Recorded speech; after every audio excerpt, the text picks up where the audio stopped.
Welcome back to another episode of Rec Talk. I'm your host, Nitin Sharma, founder of rectools.io. As you know by now, RecTools is the only whole-of-market directory for your recruitment supply chain. So whether you run a talent acquisition team, whether you run a recruitment agency, small, medium, large, whatever, if you're looking for a new supplier into your business, get to rectools.io. It's free to register, it's free to use. We have almost every supplier that's out there, and if there is a supplier out there that's not on RecTools, get in touch and get yourself a free listing.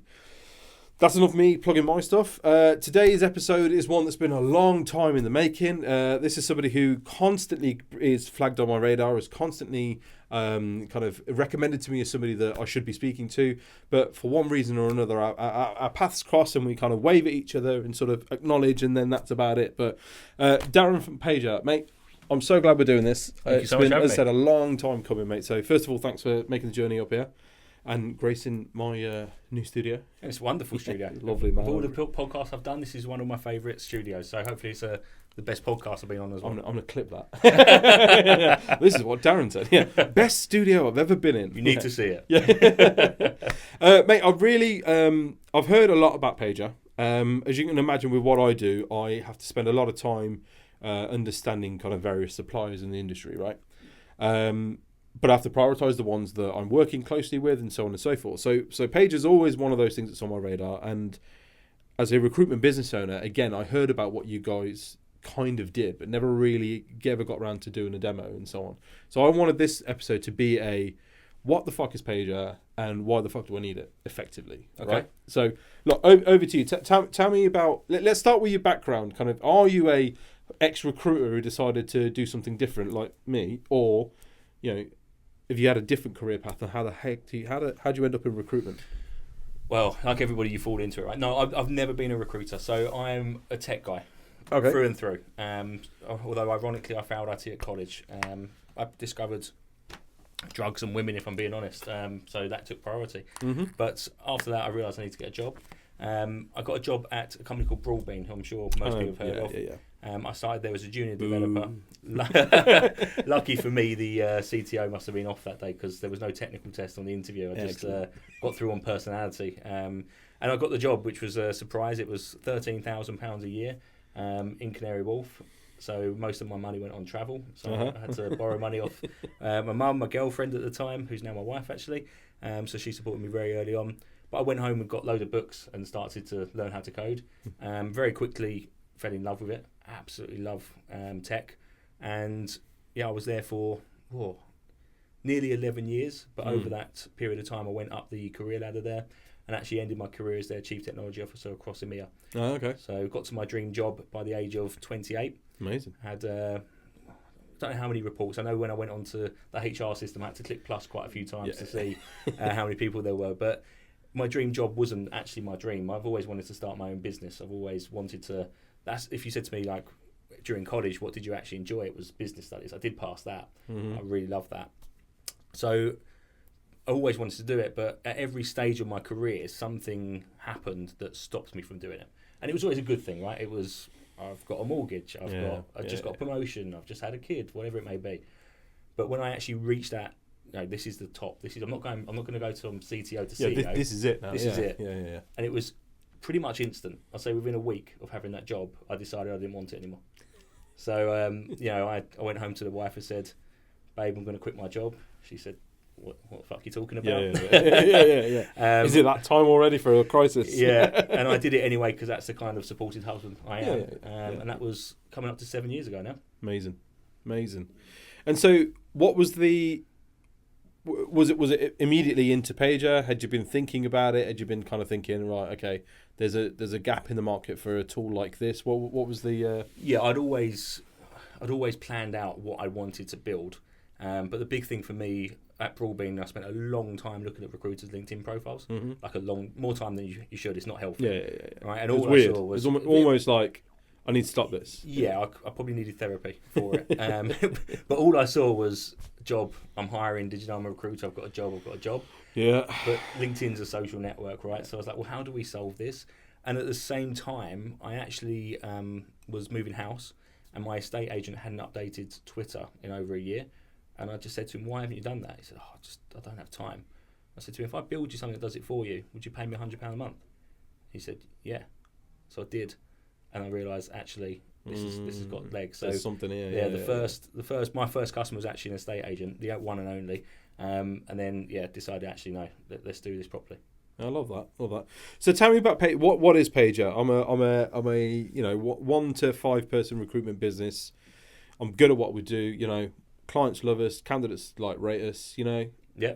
Where does Paiger fit into my toolkit? So I always say we don't have an elevator pitch, we have a staircase. So let me talk you through the staircase. Lovely, yeah, go on. So what I did was take a 360 recruitment role and break it down into 4 pillars. You've got your personal branding, which for me underpins absolutely everything a recruiter does. Every phone call you make, every email you send, they check you out on LinkedIn and they ask themselves, do I trust this person? Yeah. So personal branding is a big one. Then you've got marketing. If you're lucky enough to have a marketer, whether that's outsourced or in-house, you're producing great content all the time. White papers, blog posts, salary surveys. But if I think back to my Broadbean days, what they used to do was email around the office saying, could you all share this on LinkedIn for me? And I used to delete the email. I never used to read it. Now, I didn't know how much that pisses marketing off until I went to lunch with Laura, the marketing director, lovely lady. And she was on double vodkas on a Friday afternoon. So I knew something was wrong because we only drink single vodkas on a Friday afternoon, right? So, she explained that blood, sweat, time, tears went into building this white paper, sent it around to 200 people, and I think 2 people shared it. So, can we solve that problem? And the answer is yes, we can. We can actually get people to share your company content onto LinkedIn seamlessly. And then what happened was time evolved, right, and COVID hit. And actually all of our customers' needs during COVID switched from, right, I need candidates to actually I need clients. Yeah. And that's when we built our business development tools. So we can find you vacancies in your space, removing staffing agencies. We're a layer above Google for jobs, so we search thousands of job boards, aggregator sites, ATS platforms, filter out other agencies, send them to you every single day, so you've got that leads coming through. Once you've got the leads, you can research them, find out key decision makers. Have they been on podcasts like this? Have they been mentioned in the news? What's that nugget of information, the reason they're going to take your cold call? They're going to something to, yeah. And then we find their email address. So the phone is king, big believer in that. But if you can't get through, send a really good personalised email. I'm not a fan of spray and pray. I want to send really good emails that get a reaction. And recently we've taken that one step further. So now with our My Candidates product, you've got a product that you want to take to market, and that is your candidate.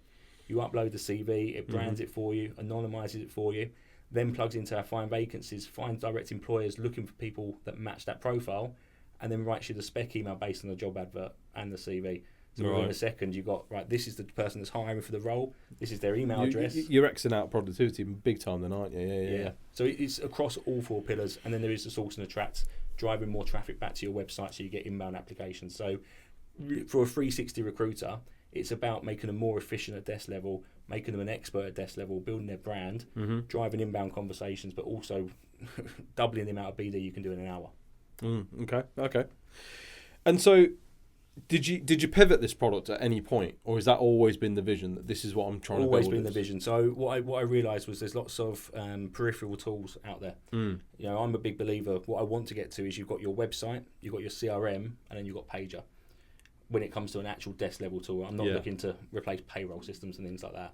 But if we can consolidate your tech into one place and make it seamless to use, for me, that's a really, really powerful tool. Yeah. What you described there is almost like I need and want this to sit above my CRM. Yeah. And the CRM is effectively just going to be my database, and I need Paiger to just go, bloop, there you go. Here's the client that you need to talk to. Here's the candidate that you should send to them. In fact, here's a draft email that you might like, and here's some stuff they might be interested in. Yeah, we picture ourselves as a recruitment enablement tool. Yeah. So there's lots of sales enablement tools out there, but we are specifically targeted for recruiters, built for recruiters, whether that's for recruitment marketers or actually desk level recruiters. Okay, no, fair enough. Right, I want to put you on the spot here. Is recruitment a sales job? For me, every job is a sales job. So yeah, I'm going to say yes. I think it is. I think the key part is that it's a bigger focus on relationships than any other sales job, but it is still sales. Okay, fair. I don't agree. I'm one of these on completely the other way. I think recruitment is a professional service, and when agencies or when businesses treat it as a professional service akin to a accountancy firm or a law firm, they fly and they do incredibly well because they're the My ones. My argument would be that even they are. Every job is a sales. Well, I was going to say, yeah. No, absolutely, because look, sales is a transaction and it's a part of every business, absolutely. Because by its very definition, Paiger is a sales business. Then McDonald's is a sales business. You know what I mean? Like, and so I feel that where recruiters I think get it wrong, or historically have got it wrong, is that we treat it like a sales business, and therefore phone is king. And all of these things are just nice to have, little gadgets, like distractions.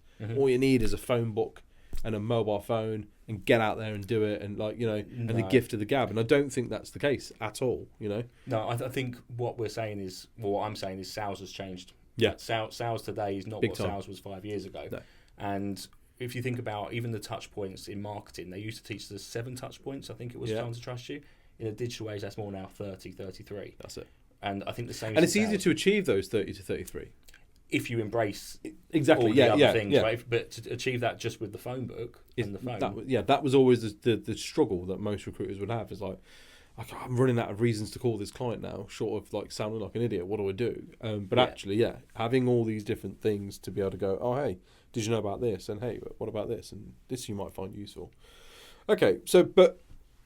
I think the thing on everyone's mind at the minute is this incredible boom in AI, and everyone knows that that's the direction we're going, and so on and so forth. So,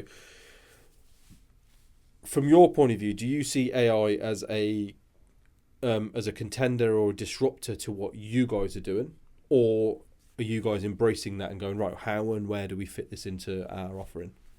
For me, AI has been the biggest enabler of what we do. Yeah. So. We always had AI in our name. It was never, I didn't think it would go accelerate quite quickly as it has. But for us, tools like GPT-4, Claude, Meta's data, there's so many different models out there that I'm a big believer that AI models are going to become what AWS, Google Cloud are to tech companies. Yeah. It's going to be which hosting provider do you use, which AI provider do you use. Yes. So for us, right now, most of our platforms built on GPT-4. But we evaluate them all the time. Yeah.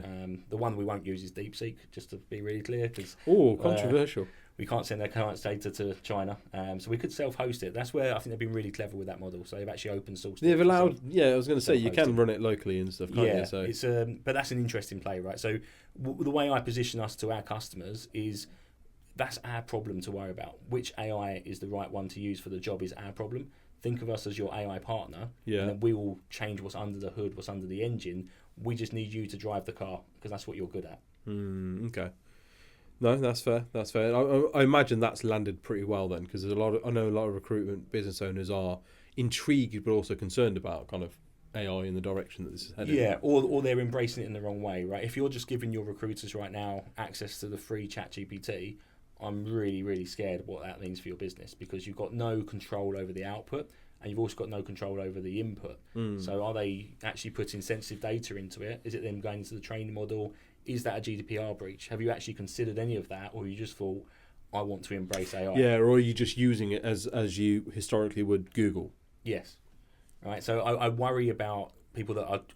everybody's talking about you need to embrace AI, but you need to work out first why you want to embrace it. I always say you don't go to Tesco's or Walmart if we've got any US customers, right? You don't go in there unless you're hungry or you've got a shopping list. Yeah. You don't just randomly turn up at Tesco's.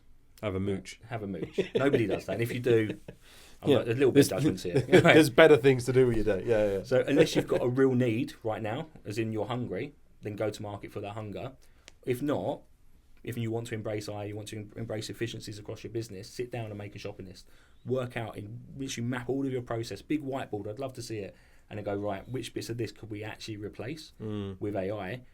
But the big thing for me is never replace the human element. Don't try and automate that, because that's what makes you great. If you replace the humans... That's your USP and your differentiator, the people you've got doing the job for you, right? Yeah, it's never going to go away. That's it. Right? My worry is that you'll see some really good short-term gains, right? Imagine you can go to market and you automate 80% of what your people do.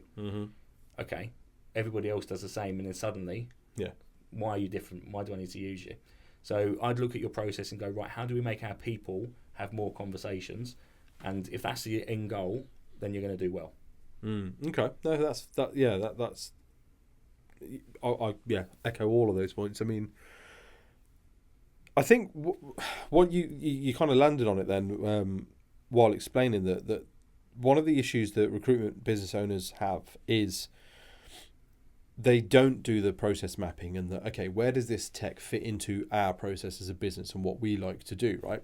And so what ends up happening is you get a load of people that buy tech because it was recommended to them or it was referred to them by WhatsApp groups or whatever, or they think that that's what they need, and then they kind of bring it in and go, okay, we used it for about a month and then realised that actually it was didn't do this and didn't do that and so on and so forth. What do you guys do then in terms of essentially a due diligence with your clients and like people who want to buy, like, you know, if I ring up and go, right, I want to buy a Paiger, are you guys going, yeah, cool, sign up, here it is? Or are you going, all right, what are you going to use this for? Because, you know. No, because if you think about that, that's in nobody's interest, right? Because we might get. Well, we know there's rec tech vendors that do that. Is sort of just sign up, just click this button, you can know it. Yeah, I think so. The reason I find that crazy, right, is if you talk to any rec tech business owner, at some point their goal will be to exit the business. Yeah. Right. Now, I've always said, if you're listening and wondering where that is whenever I stop enjoying myself, and I'm having a fucking great time right now, so we're all good. But fair. Everybody's goal is that, right? So if you sign a customer knowing that you're only going to get 1 year's revenue out of it, all you're doing is setting yourself up for churn next year. Mm-hmm. And that's going to affect your NRR, which will then affect your exit value. Mm-hmm. So I don't understand why people do that. And if it's because it's the sales team that are doing it rather than, you know, the CEO, then I think the CEO needs to step in and actually make that part of the culture, right? Because we don't want bad fit customers. All that's going to do is affect us as well as you. Doesn't make sense to me at all. So in the buying process, you know, we run a very stringent demo, but we also know what our ICP is. I know what problems you need to have in your business for us to solve. You know, I know that. So tell us about some of them then. So where are your kind of use cases where, you know, this person, if there's somebody out there listening that's like, oh yeah, that is me. Yeah, I mean, so if I break down our ICPs, let's just start with marketing because it's the simplest one. If you've got a recruitment marketer right now, typically the number of marketers you have versus the amount of recruiters you have is 1 to 30. I've seen worse than that, right? Way worse than that. That person will have a number of challenges, usually around doing design work, getting people to share the content, producing content, building personal brands, running training. If you've got that, we can solve most of those problems. Give them the tool to actually make them more efficient, so they can do what I call strategic marketing. You know, you've got your hygiene stuff that you should do every day, like wash and put deodorant on. That for me is what Paiger can actually help. So your marketer's not just doing the hygiene stuff; they're actually doing high level strategic stuff. So that's one core ICP for us. Then you break down. Let's go completely the other way to a solopreneur. If you think about a solo recruiter, they've got a million hats to wear, and they know they need to be doing marketing, they know they need to be doing business development, but they can get so busy serving the customers they have that they actually neglect that side of the business. Whereas if we can give them a tool to help them do business development much, much quicker, and also build their brand by actually writing content for them, getting the first draft for them, getting them posting on LinkedIn every single day, they don't have to make that decision between do it myself or don't do it, more likely. Hire a marketer, which most people I speak to would hire another recruiter into their business, or they outsource it, but they don't quite have the budget for that. So that's another core ICP for us. Yeah, I hear you. Yeah. And then the middle of the market gets more interesting, right? Because you might have a marketer, you might not. If you don't, again, you can embrace Paiger as a way to cover that gap. But also on the new business front, for me, that's probably the number one thing. You might be outsourcing formatting of CVs right now. You might be doing it yourself at desk level. There'll be lots of inefficiencies across your business, and it's on us to uncover those with you. It could be down to, I want to embrace personal branding. I'm formatting CVs, my recruiters do it myself, or whatever it may be. Or if you go down the vacancy route, you could be saying, look, we only have time just to search LinkedIn. So all of your competitors are just searching LinkedIn for new job leads, and you're doing the same thing. Yeah. Right. What you need to be doing is searching thousands and thousands of sites, but you can't do that manually. Yeah, no, you're right. But then, look, again, then the other argument is that actually it's quite well documented that sort of 60% of a organisation's vacancies never even make it online, right? They are handed to agencies before being advertised, or they're sourced internally and recommendations and so on and so forth. So, that's what we call key hiring indicators. So we've got something called Identify. That alerts you to senior appointments, funding alerts, Yeah. acquisitions in your space, even job cuts, which is more for the candidate side. But they're your early indicators. These aren't people that are hiring right now, No. but if they've gone through a round of funding, they're going to be hiring soon. If they've just appointed a new CTO, that CTO is going to be building out his team or changing his team or her team. So these are the early indicators that we've got as well. See, that's really key because, again, a lot of the time I've spent last year is within that sort of talent acquisition community, right? So fortunate enough to go to Breakfast. At the expo, I've got TA leaders that can be coming on stage with me and telling agency owners what their side of the coin is. And one of the things that's a reoccurring kind of statement from TA is that you only call me when you see a vacancy that you want to chase. Yeah. And, that's very off-putting. So actually these key indicators are massive because you're like, okay, we know there's a vacancy coming, but they're not actively advertising it. So what I'm not doing is going, oh, hey, mate, how are you? I've got my eye on that vacancy, but, that's... Come on, I'll sort this out. What you're instead doing is going, oh, hey, great news. You've just joined this business, blah, blah, blah. Is there anything we can do to support, right? We operate in this space. We can put out some polls. We can do some market research for you. In fact, we could run an event for you in terms of like a little networking thing, whatever. But let us know what you need from us because we'd love to work with you guys. Yeah. When you do decide to start hiring. And if you couple that with posting on LinkedIn, so connect with them on LinkedIn, congratulate them on the new role, and give valuable content on LinkedIn alongside it. Actually, that phone call becomes, oh yeah, I've actually seen your post. I already trust you with my business. So when I have the business to give you, I will do. Yeah, exactly.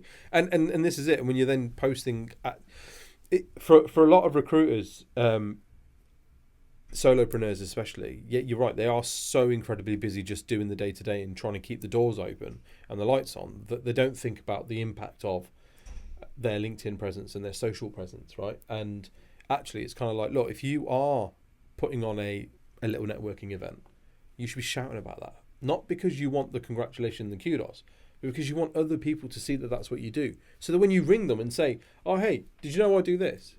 Yeah, I had seen that actually. Yeah. It's all about those touch points, right? So it comes back to what we said before, how are you going to get those touch points? And people are historically, and even now, so focused on hitting this month's target. Yeah. And what we forget is actually we need to hit this quarter's targets, this year's targets. And what are you doing now to give yourself predictable pipeline? It feels like we live very much peaks and troughs, and then we blame the market. When actually, if you invest time in marketing and do it right, you can get that predictable pipeline that you need to be successful. I know the answer to this, but I'll ask it anyway. How important is marketing to a contingent-focused recruitment business that want to move to retained? I think it's crucial, absolutely crucial. If you think about it, what you're asking for someone to do for move away from contingent to retained is trust you to fill the role. Yeah. Now, if you're not doing marketing to build up trust, you're not going to have that. Yeah. So I think it's absolutely crucial. If that's one of your objectives of a business, you need to embrace marketing. And whether that's hiring, whether that's outsourcing, whether that's technology, you need to decide what that looks like for you. It might be a combination of all three. Yeah, because you've got to think, right, okay, where this is the why, because, right? In terms of, okay, I don't spend any time doing my socials and my marketing. Why? Well, because I'm constantly having to get to the end of the month and just hit that number because it's tough out there. Okay, but why? Because I don't have the cash flow in my business to be able to take my foot off the gas or focus on anything else. Okay, but why? Right, you're financially stretched and you don't have any further than maybe a 2-month window or a runway. So you kind of then think, all right, but why is that the case? Well, that's because you work contingent. You're perm heavy and you work contingent, which is something to the tune of like 80% of the recruitment agencies out there are contingent and perm only. And I was at the Curry Club last night and speaking to a chap who's in construction recruitment. And he was like, and I've gone, so, how many runners have you got out? And he was like, oh, no, I'm perm. I'm like, well, that might be why things are a bit tough right now, right? People with a contract book are the ones that get through the tough times. That's it. Because they've got that predictable revenue. And so we were chatting away and I've kind of gone, look, if you've got the runway to be able to not have to continue doing things the way you've been doing them, I think what you should be doing is going, okay, well, let me try and spiral out a temp market and I've got the clients. and they all hire temp. So let me just get the offering secured in terms of an invoice financing solution or whatever, so that you're able to offer that, and then work to move your perm proposition to retained.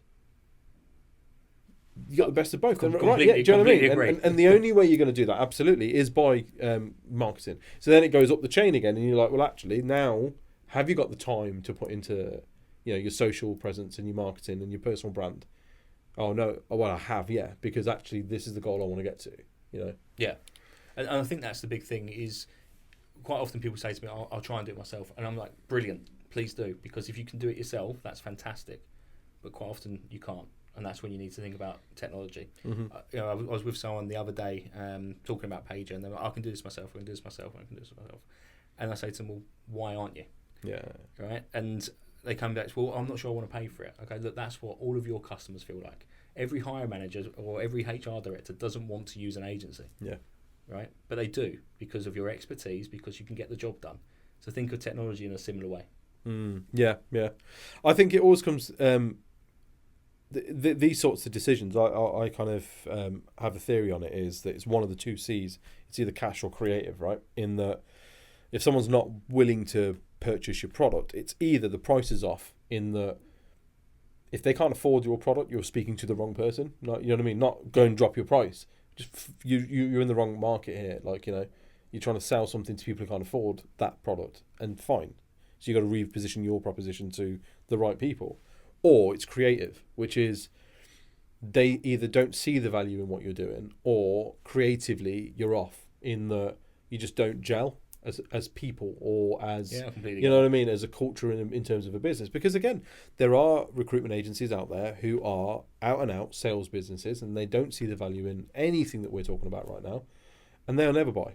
And they've got the cash. The cash isn't the issue. It's the creative element that's the issue. It depends on who you believe, right? There's 40,000, 30,000 recruitment agencies in the UK. God, yeah, 35 was the one I read.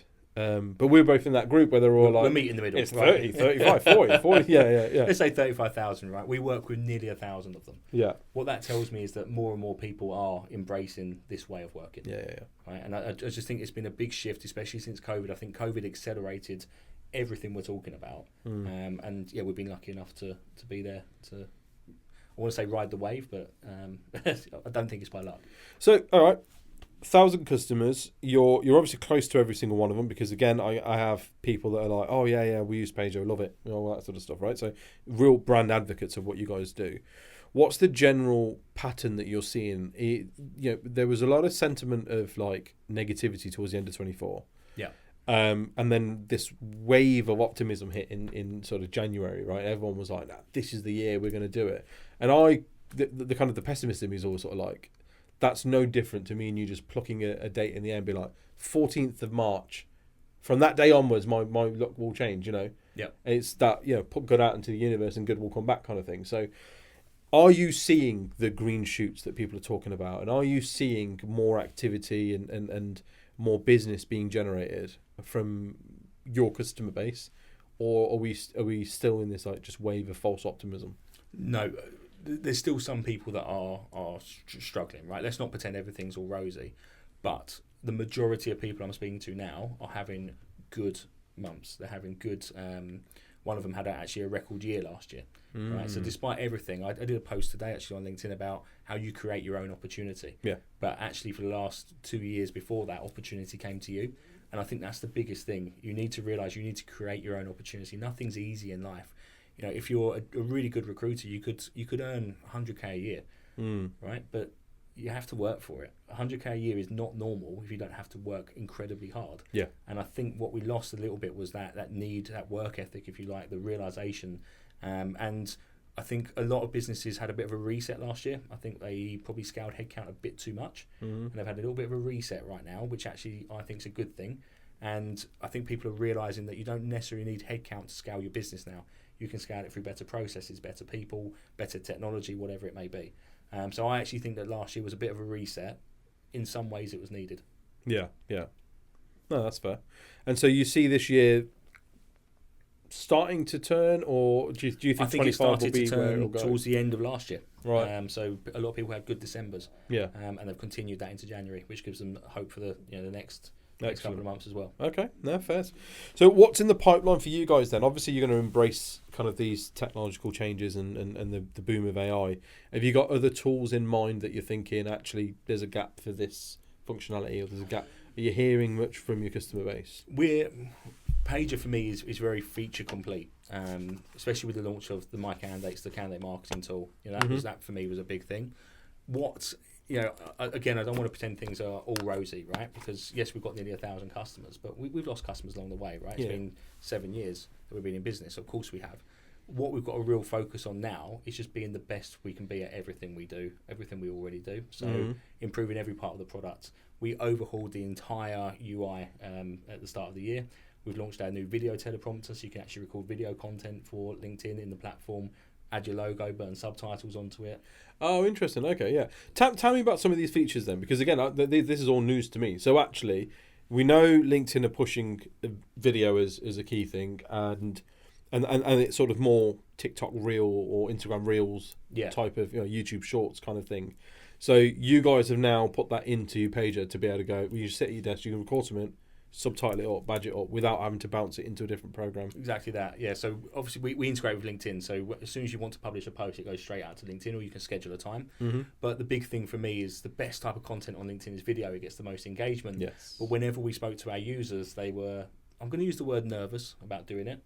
But actually, when you peel that onion back a little bit more, it's because they're scared of messing up their words or the amount of time investment it takes. So what we built is the ability for them to have a teleprompter, but they can actually use AI to write the script. So you tell us what you want to talk about. You can even upload a job description to it. So if you upload a JD, it will actually write you a script about that job so you can promote it on LinkedIn. Amazing. And then you literally press record.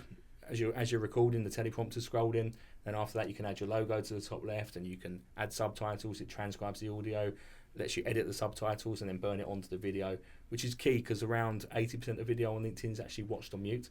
So you need the subtitles. Yes. Yeah. So you've got all of that. And then the best part is when you actually say, right, I'm ready to post this video, because Paiger knows what the script was, it writes you a first draft of the post to go with the video. Yeah. So you've got your post 95% of the way there for you. You've got your video recorded. It's on brand. It's subtitled. And it can take you less than 2 minutes because actually you could do it in one take. I used to say it to my guys all the time, but actually we had a marketing apprentice who was really into video, and our TikTok account was flying because of her. But we same thing, right? The nerves about posting and kind of like not wanting to put themselves out there as like a subject matter expert, or I hate the term thought leader, but like, you know what I mean? They were like, I don't want to come across like a knob, that kind of thing. And she made a really good point, because she was sort of like, but you guys, she's like, because she obviously was marketing apprentice, never worked in an office before, didn't know anything about recruitment. And she was like, you guys have some really interesting things happen all day long. All day long, something weird or wonderful is happening. You guys think it's normal, but it's not normal. Like, you know what I mean? Or like you'll have something happen and you'll go, oh, Nitin, I've just had a candidate say this. And like, how would you have, like, you know what I mean? And she was like, just record that. Put that out there, because if you're going through it, other people are going through it, and people want to learn from it. The biggest thing for me, you said they don't want to be an influencer, and I have no expectation that a recruiter becomes an influencer. What I want you to do is make it so that when I view your profile, I look and go, wow, this person knows what they're talking about. I can trust them with my business. I can trust them with my career. You might get 10 likes. As long as those 10 likes are from people that actually are in your industry, people you want to work with, they're not just old friends from college, that's good. I don't want you to get 1,000 likes for no reason. 1,000 likes is just there to massage your ego. 10 likes those vanity metric things are weird. Yeah, it's an interesting one, because actually I have this thought process with the podcast, right? And I've helped a few people kind of get set up and stuff like that, and I've sort of gone, just don't even pay any attention at all to how many people listened to it or how many people watched it, because you're always going to be disappointed. You know, in a world where, I mean, I've got we're at this point 35,200 subscribers, which is phenomenal for a channel as niche as this. But YouTube don't give you anything until you get 100,000. Like, do you know what I mean? So it's sort of like there's always a bigger thing. There's always going to be, you know, like more impressive stuff, and we almost become numb to the idea of like, I had 10 people listen to my podcast, and like, well, that's good. That's amazing. You know, because that's 10 people who have invited you into their world during their downtime or their work time or whatever to listen to you. Yeah, and like, what you need to consider is the exponential reach of those 10 people. How many tell their friends what they heard? That's it. etc. So, and coming back to posting on LinkedIn, so many people will just read your post and then carry on scrolling. They won't comment, they won't like, but you will reach thousands of people. You just don't know about it. Yeah. The influencer thing's sort of an interesting one, I think, because I used to be the same. I used to say it all the time, like, no, I don't want my recruiters to be influencers. Like, don't. But I think we think about it in the wrong context. If you look, let's cast our minds back to the early 2000s. You'd watch the Grammys or the BET or whatever kind of awards ceremony, and celebrities were celebrities, right? These are movie stars, some are TV stars, they're musicians, they're like, Fast forward to where we are now, using a mobile phone and a ring light, you can amass a small following or a large growing following, and like the influencers are the kind of the celebrities of today, right? There's more people now who are quote unquote famous than ever before in the history of kind of like entertainment. Now, take that theory and apply that into the recruitment industry.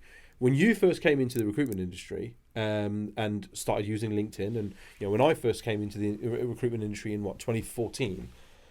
There was a handful of people who were like big timers on LinkedIn, right? Just a handful. Yep. And I'm talking, Mitch Sullivan was quite big and controversial. There was James Caan would be constantly posting. There'd be, a certain uncle constantly posting. These guys were like prominent people. Fast forward just to 10 years, and now you've got anybody who's got something valuable to say can be seen as a prominent figure using that influencer model. Yeah, right. If you're consistent with it, you can get to that level. And that's it. But that then rubs off on people. That rubs off on people in your prospects that you want to sell to, be it your candidates or your clients.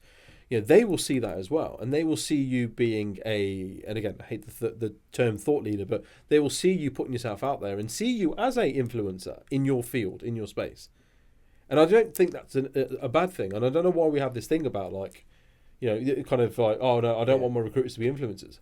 Because if I was to run my agency again, I fucking want I want every one of them to be a superstar. As in, I want them to be the people that, the rest of their kind of cohort look at and be like, I want to be with them, or I want to be them. Yeah, I agree. I just think we need to redefine what influencer is, because it's become a dirty word. And it doesn't need to be. And as long as you're influencing people within your space, whether they're candidates or clients, that's all you need to do. If you're looking to just get 2,000 likes on LinkedIn, just get yourself a puppy. But this is where I think certain personal branding courses and certain personal branding products are getting it wrong, because that's what they're pumping, right? They're pumping join our community and we'll like and share each other's shit, and all of a sudden you'll have 2,000 likes and 10 million impressions. And which is not what Paiger is. Paiger, frankly, I couldn't give a fuck how many likes you get. I care about is, do we make you more money? Are you consistently are you consistently posting, and are you putting relevant stuff out to a relevant audience? And over time, that will bring revenue back into you, because when you ring them and they go, oh yeah, I've heard of you. Oh, we're connected. Yeah. Or you actually share a job that isn't shit, right? It needs to look nice. It needs to have a branded image. It's got to have a call to action. Go back to your website. When you actually share a job like that. What do you mean? My client is a multinational, blah, blah, blah. Now proudly recruiting for now a we're blah, sounding blah, like blah. Mitch Sullivan, aren't we? Right? But I used to follow Mitch on the UK Recruiter Forum, by the way, before LinkedIn. Right. God, he was brutal on there. Love you, Mitch. Yeah. But you might share content, but then you can share a job, and your job will actually get interaction because you've earned the right to have the interaction. And then there's the algorithm conversation, right, as well, because again, you've got Microsoft own LinkedIn. Microsoft do not own any other social media platform, and therefore LinkedIn is their social media platform. Microsoft do want video content creators, and they do want influencers and content creators on their platform, because that drives eyes and stickiness. That's all they give a shit about, is people opening up the app and staying on the app. And seeing their adverts. And seeing their adverts. So if that's their focus, you have to almost feed the beast. Because listen, if all you're going to do is post out the same boring, I'm recruiting for a purchase ledger clerk, I'm recruiting for a credit controller, recruiting for a purchase ledger clerk. Well, that's not entertaining, that's not engaging, and that's absolutely not going to be of interest. So you're not going to get seen. But if actually you're like, oh, here's a video of this, here's my thoughts on this, here's a picture of this, and that picture might be my dog, or might be me on the beach, or whatever, I'm feeding the algorithm to the point where they're like, this guy or this person, this girl posts all the time consistently, and people seem to enjoy it. Let's just put her stuff forward a little bit more. Yeah. And you need to keep turning up. I've tested it. I'm a geek, right? I test these things. When I go on holiday, sometimes I'm like, right, I'm not going to post for 2 weeks. Yeah. And I'm going to see the impact. And actually, the impact's quite huge. Yeah. Right. Yeah. And there's other times where I'm going, right, They forget about it. They forget about it. You've got to move re-earn on. the trust. So, yeah, posting consistently. I'm not saying every single day. Ideally, 3 times a week. I'm actually a big believer that, and I know what you're going to say because we just said recruitment's not a sales job. But if you've got KPIs in your business, I'm a big believer that social selling should be part of them. Yeah. Right now we do things like number of phone calls made, CV sent, but not once do we actually put how many times you post on LinkedIn in a month. So I'm a big believer because we've never seen that as an ROI, right? Again, the number of marketers I've had on this podcast who all say the same thing. Like, we get sick to death of like, but where's the return on investment there? It's like, all right, well, where's the return on investment of the 6 people that you hired this year and let go? But the irony is there's a huge return on investment there. Absolutely, yeah. And you need to, if you've got a marketer, you need to enable them to actually report on it. Yeah. The big thing is it's easy for an owner to say, well, where's the ROI? But if you're not actually giving them the time or the process or the technology to report on it, of course they don't know the answer. That's it. Yeah. Yeah, that's just as powerful as going, all right, then where's the ROI on your 50 phone calls that you did this week? Yeah. And we've got customers that are making 10 grand placements. We had someone that's messaged me the other day, so made over 100k from posting on LinkedIn. Yeah. Right? I'm telling you now, Paiger doesn't cost 100k, so there's your ROI. That's it. Yeah, right there. Yeah, no, that's good. No, that makes sense.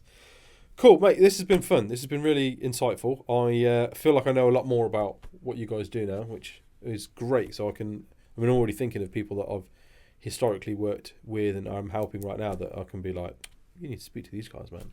Like, I appreciate anything you can do. Honestly, my pleasure. How do people get in touch with you guys, and what is your kind of process to book on for a demo and stuff like that? Yeah, so Here's your chance to plug. Oh, hello. So I've been looking that way the whole time. If you go to paiger.co, paiger.co, long story, the .com they wanted 20 grand for. So paiger.co, and then you can go to book a demo in the top right. If you want to chat to me, just Darren Westall on LinkedIn, just pop me a message. I'd love to chat to anyone about anything, recruitment, technology. I am a geek. If you've got questions about tech, just pop me a note. Wicked. Mate, thank you so much for this, mate. This has really been cool. I've enjoyed this conversation thoroughly. If you're still watching, thank you for listening, watching, subscribing, liking, and all the cool shit that you guys do to keep us the biggest channel in the recruitment sector. We'll see you again next time. Thank you very much. Oh, man, that was good. Thank you. All right.